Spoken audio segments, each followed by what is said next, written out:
Now, when you have come to that place of acceptance, where you accept that you are in a one-sided marriage and begin to try and figure out a way out of that marriage, one of the best things that you can do for yourself while trying to figure out how you're going to come out is to sit yourself down.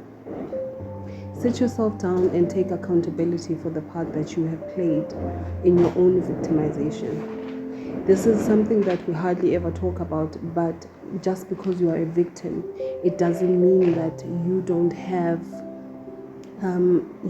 a part that you played in this whole chaos that you find yourself in.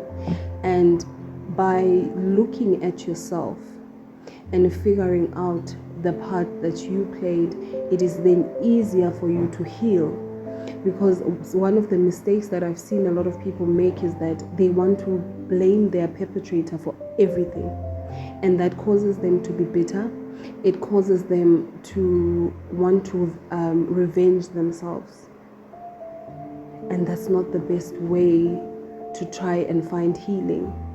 When you want healing, it is better at times to look within yourself and see the things that you need to work on, and you need the things that have caused you to be so accepting of such a high level of abuse, or whether it was only for a couple of months or it was for years, however long it was. That means that there is something within you that you need to work through, so that when you are coming out of that relationship, there is a level of you that has been healed. And then it makes it easier when you have already gone out for you to heal further. And you heal from a place of, especially if you are somebody that has kids, you don't want to completely separate yourself, because why? If you completely separate yourself, that means you separate your kids as well from their other parent. Unless the parent is abusive to the kids, then that's a different story. But if the parent is a good parent to their kids, then they do deserve to have access to their kids, and your kids also deserve to have access to their other parent. So if you look at the faults within you, it then also helps for you to be able to co-parent.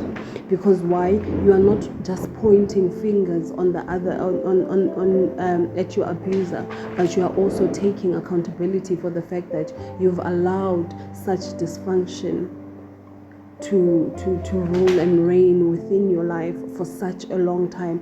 Why is that?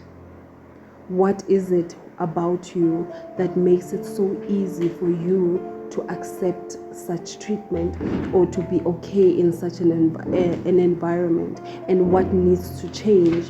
What perhaps past traumas do you have to work through so that you are better at dealing, you are better with communication, better with setting boundaries, better with problem resolution, better with not just setting boundaries, but sticking to those boundaries, understanding that the boundaries are to protect yourself.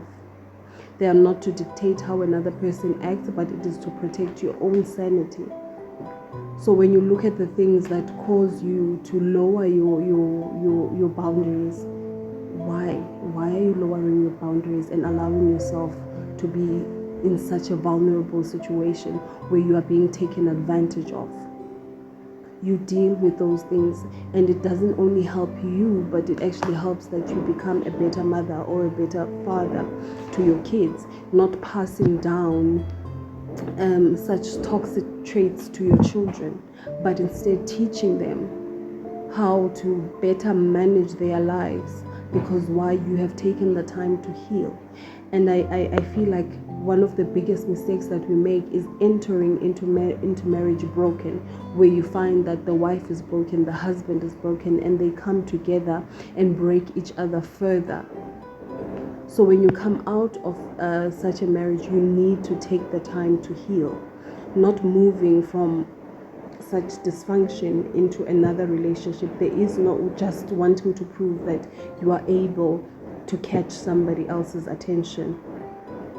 That will do you no good. That will do your children no good. That will do your future no good. So it's better to take the time, process your emotions, deal with any things that have any things that might have not been dealt with in the past, so that when you are blessed with another partner, you come as a healthy individual and you are able to spot red flags from the beginning, and you are able to decide with a sound mind whether or not you are willing to go into another relationship where the person has shown you who they are from the beginning, and you've seen that their character doesn't go hand in hand with the type of a spouse that you are looking for. And it's okay to say no. It's okay to say this is not for me and I'm not going to tolerate it and walk away. It's okay. There is no shame in that. But take the time to first heal before you embark in finding another partner.